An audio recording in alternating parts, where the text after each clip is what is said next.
Welcome back, class. Now we are addressing the chapter regarding performance and breach of sale and lease contracts. In the 12th edition of Miller's text, this is chapter 21. But I just want to remind you that if you're using some other edition like the 11th or the 10th, the information is largely replicated, but they are in different chapters. It's paginated differently, so you do need to pay attention to, where you're at. All right. So we've talked about the formation of contracts and the differences that the Uniform Commercial Code has with respect to offers, acceptances, consideration, and what have you. We've talked about title and risk of loss, insurable interests, and what have you. Now we're going to get into performance and breach, and this will largely be a laundry list of things that are highlighted in the chapter for you to be aware of, because with a failure of performance, right, there is a right to a remedy, and so we'll be reviewing the duties of the seller and the buyer, as well as the potential remedies that attach to a breach. All right. So with regard to performance of a contract could be defined as the execution of the responsibilities or duties of each of the parties under that contract. So that's our definition of performance. So generally speaking, we know that if you buy something, you're obligated to pay for it, right? So UCC 2301 or 2A 516 sub 1 say that the buyer has the responsibility to accept and pay for what are known as conforming goods. We'll get to that in a second. We're back to that in a second. Under UCC 1304, there is also a universal requirement of good faith and fair dealing if one is a merchant. So good faith attaches to all contracts. Fair dealing is required of all merchants. So good faith is essentially honesty in fact, and fair dealing means that the merchant operates by those ethical business practices in relation to this contract that one would expect within their trade or profession. All right. A breach is defined as a failure of one party or more parties to execute or to perform, right? And a remedy, by way of reminder, is a legal or equitable tool applied in order to resolve the differences between the parties by awarding one party a remedy. All right. And we're also going to talk about warranties, which are a form of promise, that sort of sub-promise that resides within a contract. All right. So we will address the seller's obligations, seller's remedies, buyer's obligations, buyer's remedies, and a number of points about warranties within this chapter. All right. So the seller's obligations, the seller's primary obligations. All right. The seller must tender delivery is the first one. All right. And so tender of delivery under UCC 2503 or 2A-508, if we're talking about leases, right, must occur, meaning that the person must make the goods available. That's what tendering means, right? You must make the goods available for the counterparty in the agreement. This happens once there has been the goods have been made available at a reasonable hour, in a reasonable manner, and at a reasonable time. And secondly, so first they have to be delivered in a reasonable way, right? Manner, time, and hour, right? Secondly, the goods need to be delivered in a single lot, meaning all of the goods that are subject to that particular transaction should be provided at the same time. That's tender of delivery. The exception there is if there is an installment contract that by its terms explicitly permits you to deliver, X number per week or, over some period, right, all of the goods that are contemplated under that agreement. If unless otherwise agreed, right? So that's the tender delivery is one thing, right? The place of delivery is another, and so we can really you can make all types of arrangements that are other than those that are the fallback arrangements here that are discussed. And that's true in many cases with regard to sales and leases of goods in the UCC, which looks first to the contract language, right? Then to the UCC, right? And then to the common law. So with regard to delivery, if it is, you can have either a shipment contract or a destination contract. A shipment contract means that the seller has executed by agreement, right, at the time that they place the goods with a carrier, a shipper, right, and they make a contract for its delivery. In a destination contract, right, the contract requires the seller to get the goods to a particular destination where the buyer will take possession, whether that's through Amazon, delivering the goods to your door, right? That would be the destination. Or it could be, for example, a warehouse that would take delivery. And so that's the difference between shipment contracts and destination contracts. With regard to the former, shipping contracts, there are 4 requirements, right, for tender of delivery to have occurred, right? And so those 4 requirements: 1, the seller has to put the goods with the common carrier who's going to deliver the goods, right? 2, right, the seller obtains a reasonable contract to deliver those goods to the buyer, right? Number 3, the seller gives the buyer documents that allow them to collect. For example, if a bill of lading, or some other type of warehouse receipt that enables them to go to where the goods are, if it's not their home or place of business, and allows them to actually access the goods that they paid for. And 4th, they have to reasonably notify the buyer of the shipment. All right. So they place the goods with the carrier. They make a reasonable contract for the goods delivery. They give the buyer documents to collect the goods, and they notify the buyer of the shipment. What is reasonable? So seller has to make reasonable contracts that will make sure that the goods are delivered. So reasonableness is going to depend on the facts and circumstances. For example, if we're dealing with perishable goods and time is of the essence, then the reasonable arrangement needs to be overnight delivery, or maybe it's refrigerated delivery, right? Something that will make sure that the goods arrive to the buyer in merchantable condition. And we'll get to that when we get to warranties. The UCC has this thing that we call the perfect tender rule, and it is expressed in UCC 2-507 and in the matching provision under leases. All right, perfect tender rule means that the goods that are delivered have to conform to the contract specifications in every respect. In every respect.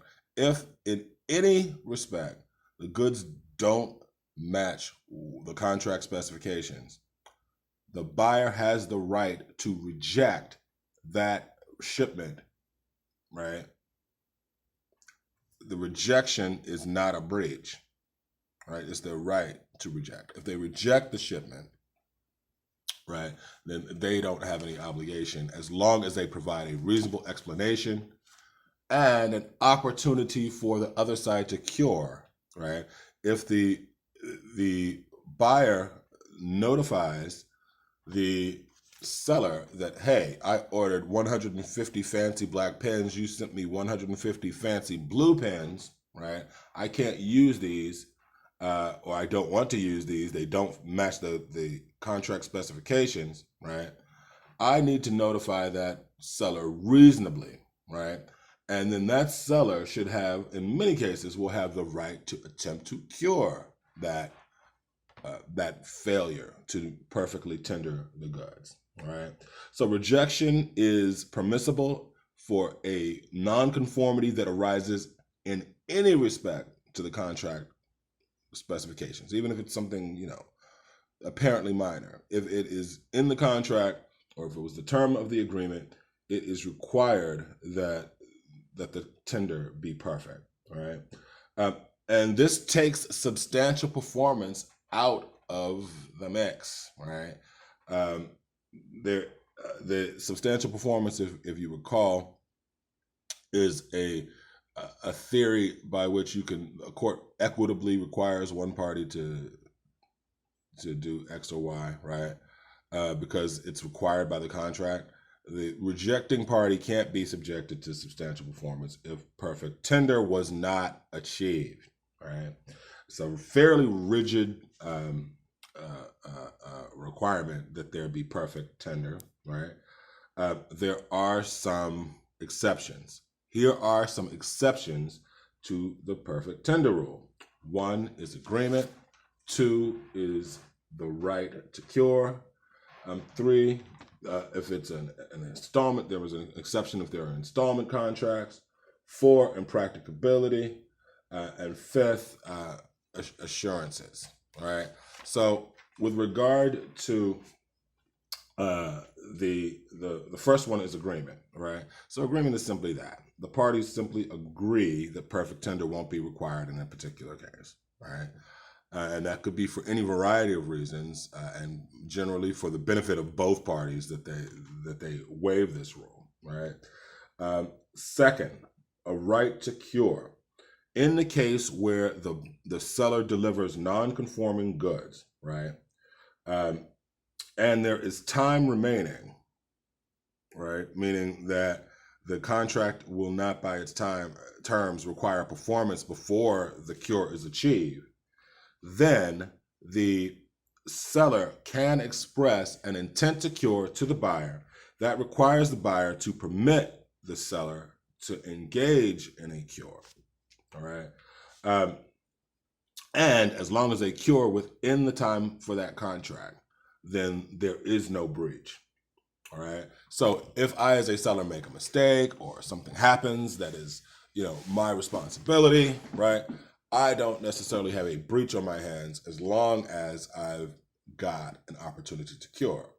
This also means that in the case of a rejection in the relation to the perfect tender rule, that rejection needs to be communicated. It needs to be specific enough that it gives the selling party the opportunity to understand the nature of the breach and to provide a cure that will allow them to meet their obligations under that contract. All right. Installment contracts, right? Installment contracts, they're so there's 2 pieces to this. One piece is that you can only reject an installment to the extent that it materially impacts the value of that particular shipment, right? You can certainly, if you reject, you can certainly end that contract. However, if you in the following month then take delivery of goods, right, then you've reinstated that contract, right? So generally speaking, right, under 2301,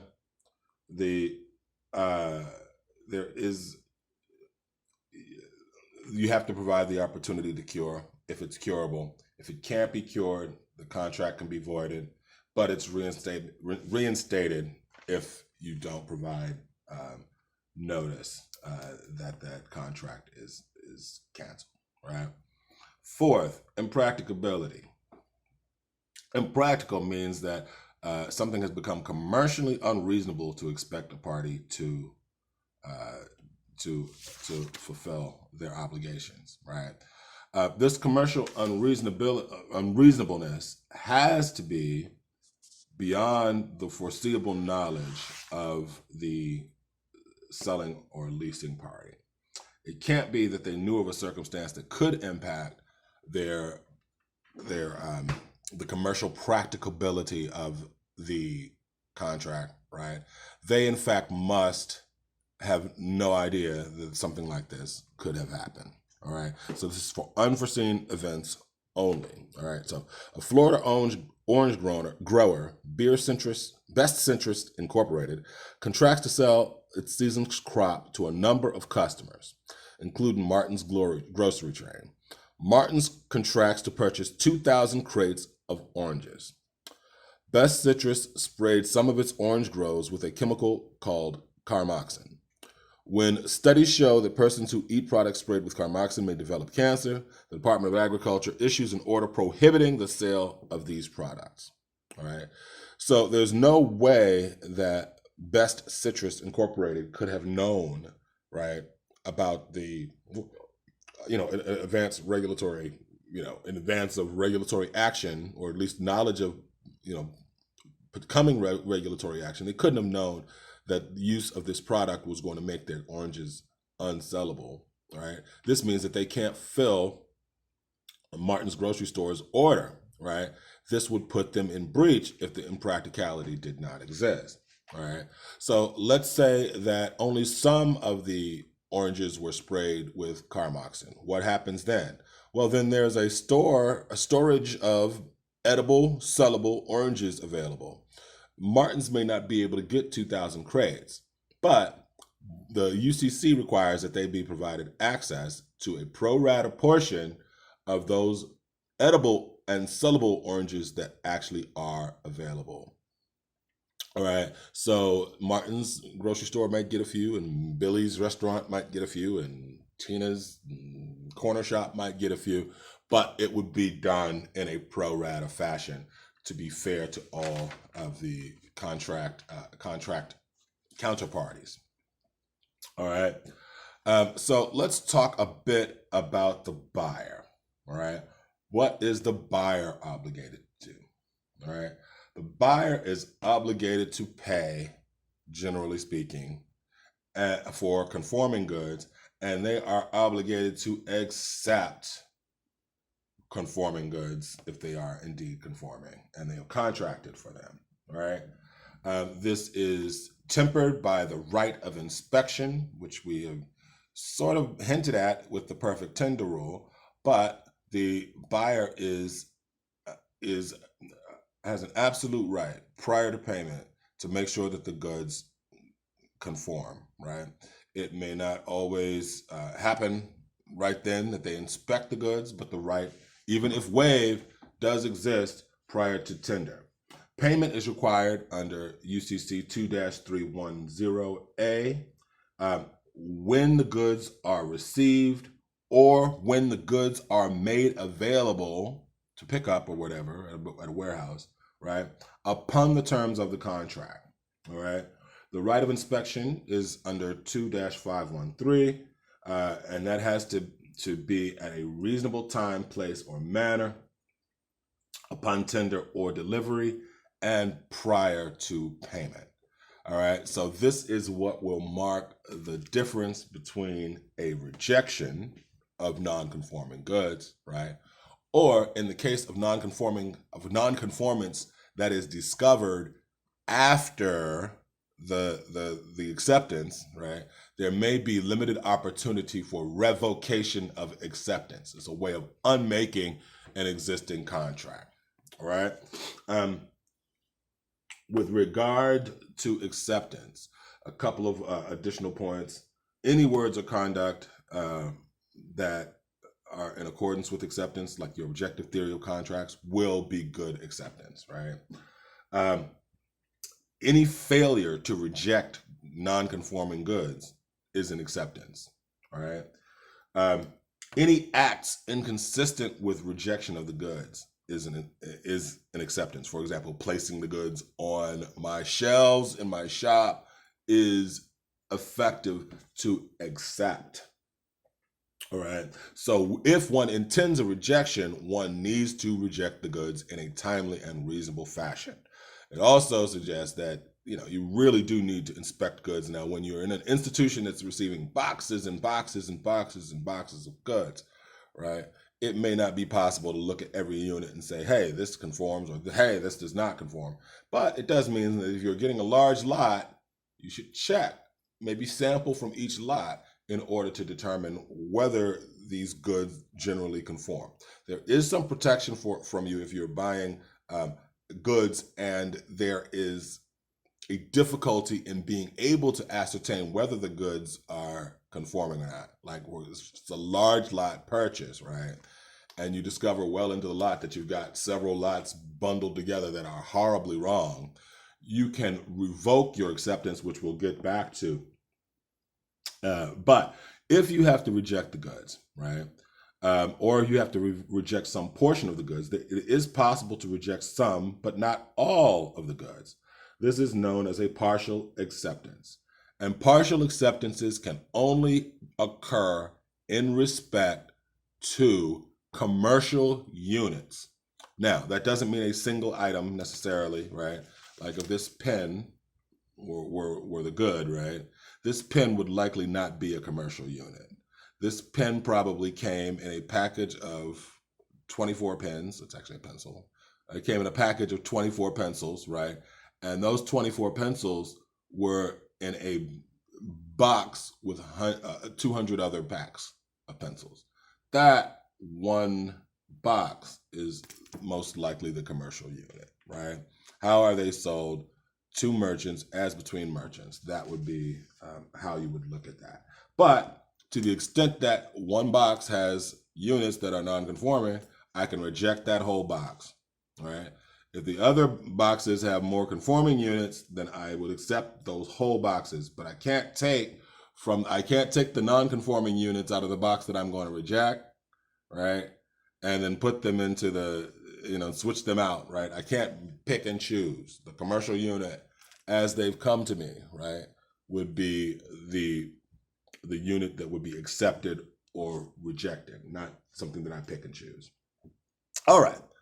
What if one party to a contract says, hey, we have a contract. This is not the offer acceptance stage. This is actually when there's a contract. We have a contract, but I unilaterally am letting you know that I don't think that I'm going to be able to, I'm not going to do this deal, right? I'm not going to perform. This is known as a repudiation, right? It's any indication that a partner to a contract is unwilling to perform, right? There are two choices in the case of a repudiation. One, the repudiation can be treated as a breach because it really is a breach, in the truest sense, except for the fact that the counterparty, there may be time to perform, right? So they can treat the repudiation as a breach and then pursue a remedy, either legal or equitable, right? Or they can wait and see, because many times a party will perform anyway, or sometimes a party will choose to perform anyway, especially once you've told them, hey, if you don't perform, we're going to have a legal problem, right? So those are your two options. Treat it as a breach, which means you basically accept the cancellation of the contract and then you sue, right? Or you wait. The non-breaching party, however, right, can suspend their performance, right? So the contract sort of hangs out there, right? If I'm the non-breaching party, I say, well, you've repudiated, so I'm not going to ship anymore, or I'm not going to pay anymore, right? In this case, that suspension of performance is a way to kind of mitigate the problems that party would experience. So, retraction of repudiation. If there is time remaining to perform the contract, and right, the non-breaching party, very important, has not suffered a material detriment, meaning they haven't gone out and gotten cover, or they haven't lost some kind of commercial advantage, right? So if it's timely and there's no material detriment under UCC 2-611, right, A repudiating party can retract their repudiation with notice by performing the contract. All right. All right. So let's move on. Talk a bit more about the seller. All right. So seller's remedies. When goods are in the possession of the seller, right, or the lessor, as the case may be, there are one set of issues, right? If goods are in the possession of the buyer, right, at the time of a breach, there may be other issues, all right? So just to recall, if we're talking about seller's remedies, we're talking about the buyer's breach, right? So options include: 1, cancellation of the contract, which is known as rescission of the contract. 2, withhold delivery or choose not to deliver the under the contract. That's 2702 of the UCC sub 1. All right. 3, resell the goods or otherwise dispose of them. All right. You do have to provide commercial notice under 2706 sub 2 of the UCC. You have to have notice that, hey, you breached this contract. We're going to resell those goods. We'll be expecting you to pay the difference between what we can make for them under this less ideal situation and what you were obligated to pay if that amount is more than what we can get. So that's to resell and dispose, then sue under 2706 sub 2 of the UCC. 4th, you can sue to recover the purchase or lease payments, right? But if you do that, you can't sell or dispose of those goods. You actually have to hold those goods, right? So if I sue to recover purchase or lease payments, I'll hold the goods under UCC 2709, and and I'll be eligible for incidental damages as well as compensatory damages, right? So incidental damages are those costs that are associated with the breach itself, right? Compensatory damages sort of directly compensate for the loss. The consequential damages are also available, and those are other things that are not directly connected to the breach, but which, because of the breach, sort of like but-for causation, but for the breach, I wouldn't have had these other issues, like lost profits would be consequential damages. So incidental damages. And then lastly, under this category, you can sue for non-acceptance, right? And so if you sue for non-acceptance under 2708 of the UCC, what you receive is the difference between the contract price and the market price if lower at the time of the repudiation, right? And that as well includes incidental damages, all right? So what happens if the goods are in transit at the time of the repudiation or breach? In some cases under the UCC, you can actually call those goods back. In some cases, you can't. So, just be aware of that. If the goods then are in the buyer's possession, all right, then you basically can sue for the purchase price plus incidental damages again. In some cases, there is limited ability to reclaim goods that haven't been paid for or subject to the breach. For example, if the party becomes insolvent or bankrupt, that might be a way to get the goods back. Buyer remedies, right? So if the seller refuses to perform, right? Again, some of these remedies will sound similar, right? One, there is the ability to cancel, all right? The buyer cancels, it's a rescission again. They get the purchase price plus incidental damages, assuming that the purchase price has been paid and the incidental damages are establishable. Second, you can obtain goods previously paid if the seller becomes insolvent. So we don't get into bankruptcy. Unfortunately, there's just not enough time. But in the case of a bankruptcy, all of that party's business assets then become subject to that bankruptcy, right?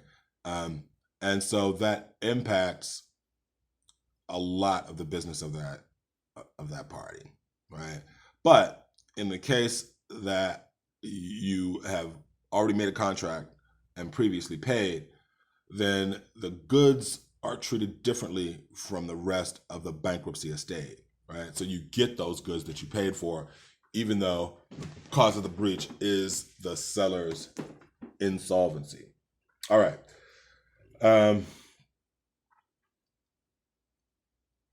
Third, okay, so that's cancellation. The second was obtaining goods if the seller is insolvent. Third, specific performance. Specific performance, again, I mentioned this is really not favored here with regard to goods, but certain unique goods are subject to specific performance. For this case, I think a fairly good example is,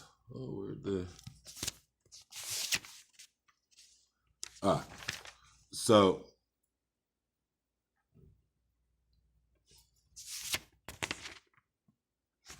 where'd the doggy go?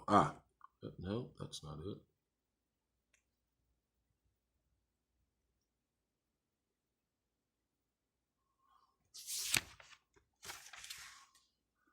All right, so Doreen Houseman and Eric Dare together bought a house and a pedigreed dog. When the couple separated, they agreed that Dare would keep the house and pay Houseman for her interest in it, and Houseman would keep the dog.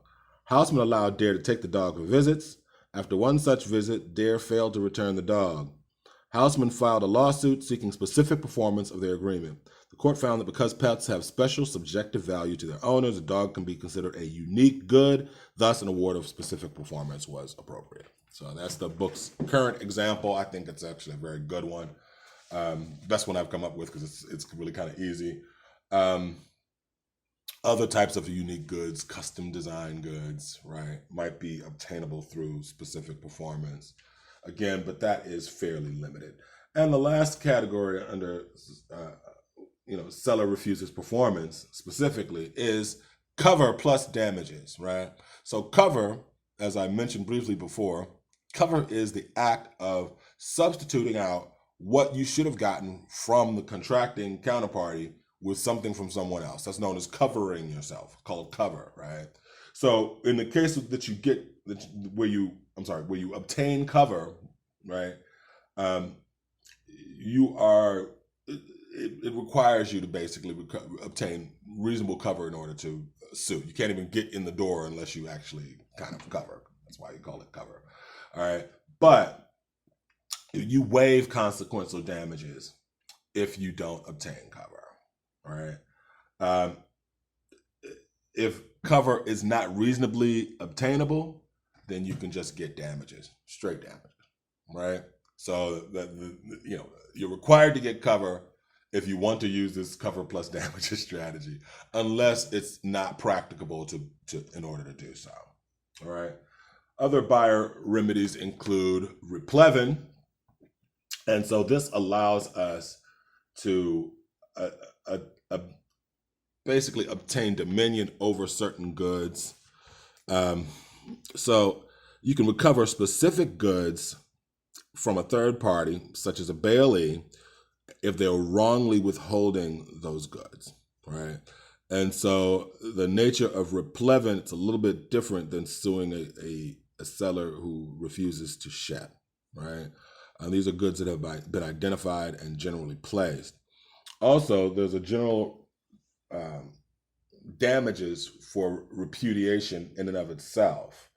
And that includes the contract price minus the market price of the time that the plaintiff learned of the breach. All right.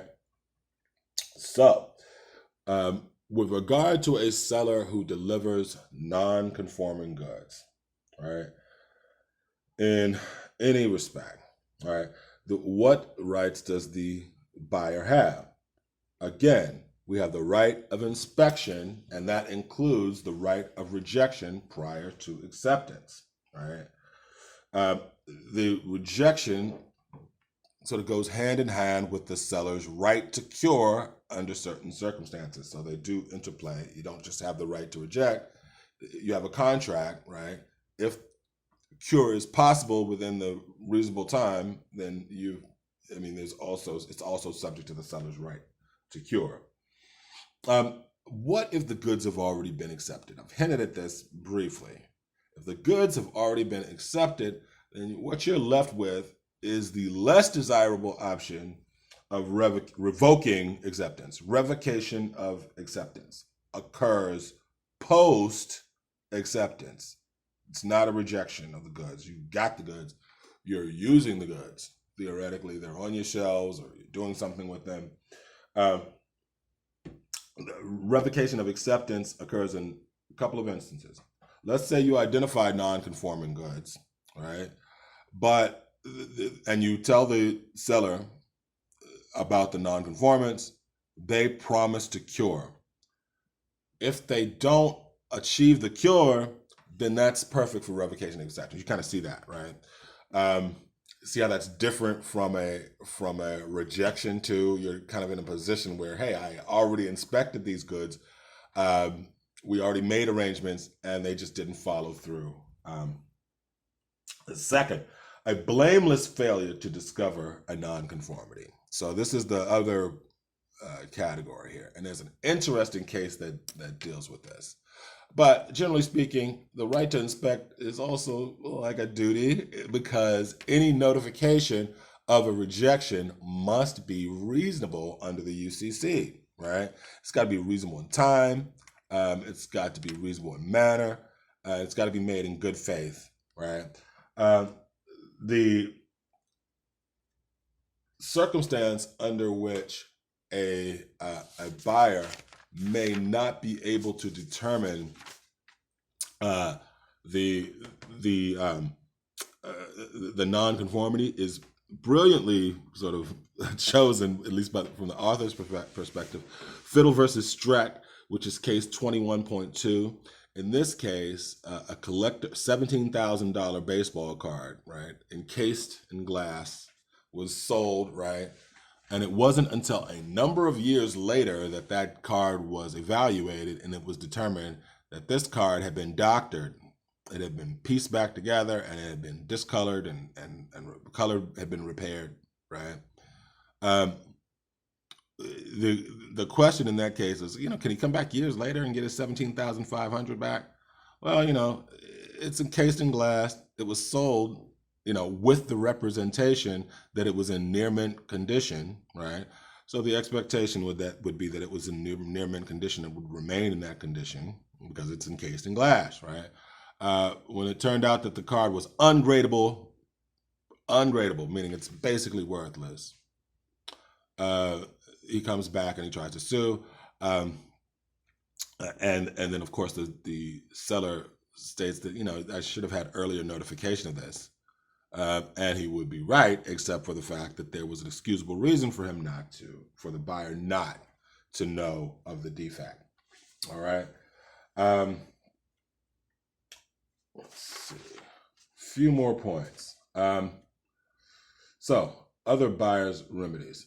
You can get damages for goods that are accepted under 2-607 sub 3. Just pay attention to that. So limitations on contract recovery. You can limit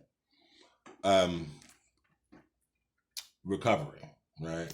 And the parties can choose to do this within some reason, or it may go according to statute. There may be some statutory limitations. The ones I'll point out are an exclusive remedies clause that must go to the essential purpose of the contract.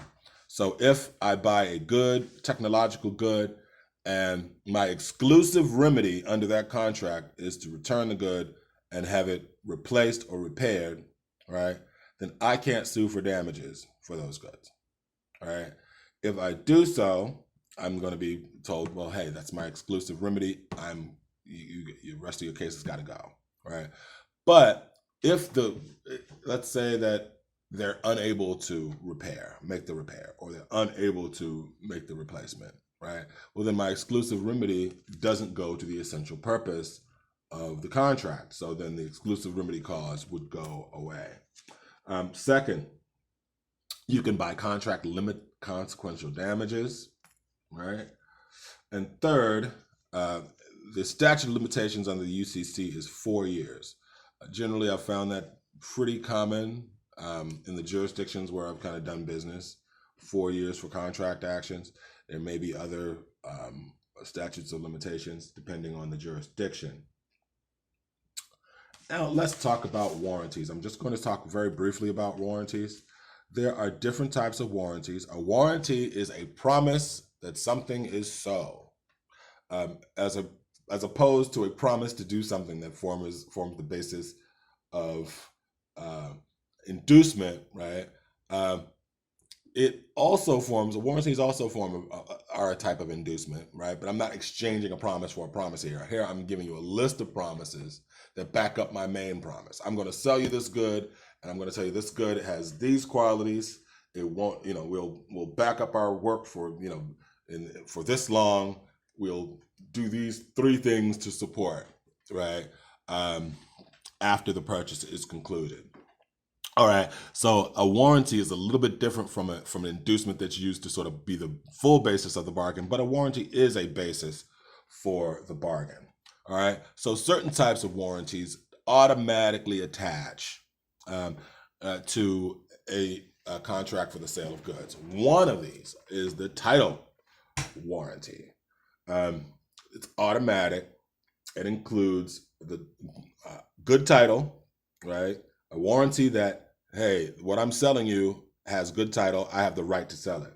Second, there are no liens, which, except as otherwise indicated, no one else has a claim on this piece of goods property other than myself, and I'm going to transfer all of my rights to you.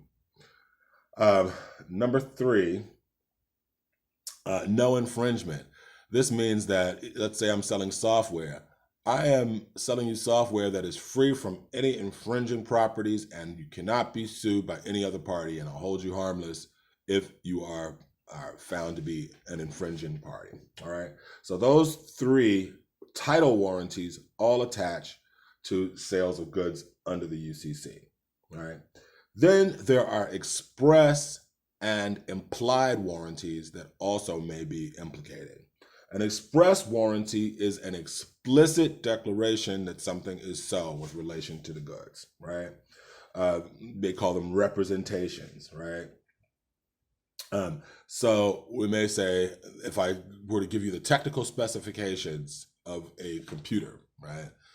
This computer has so much memory, has so much hard drive. This has such and such a resolution.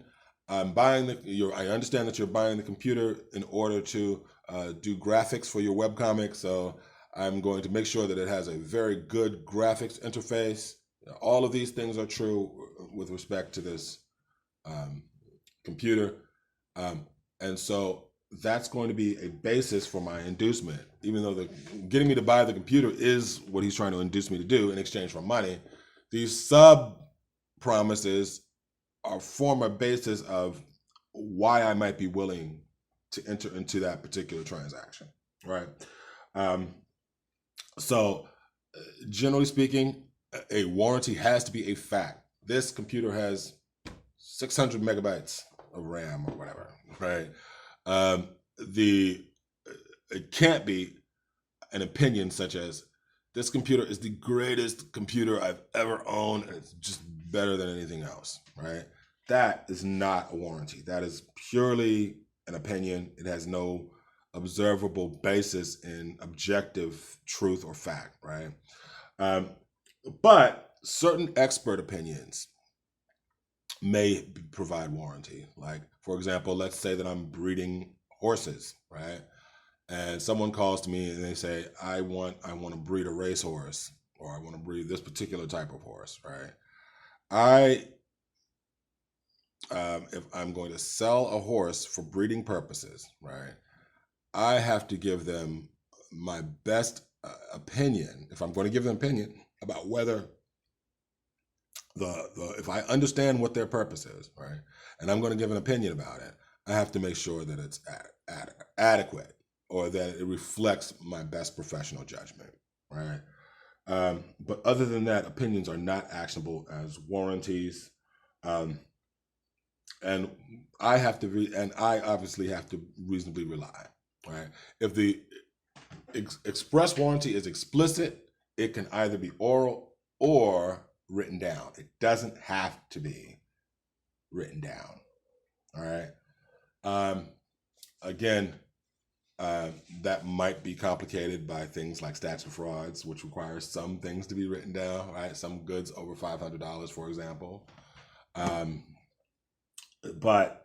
of course, parole evidence might exclude evidence of extra warranties, except in certain circumstances. So I don't want to overcomplicate it, but I just want you to be aware that it could potentially get complicated. All right. So we've done title warranties, which are automatic, express warranties, which are explicit, whether oral or written.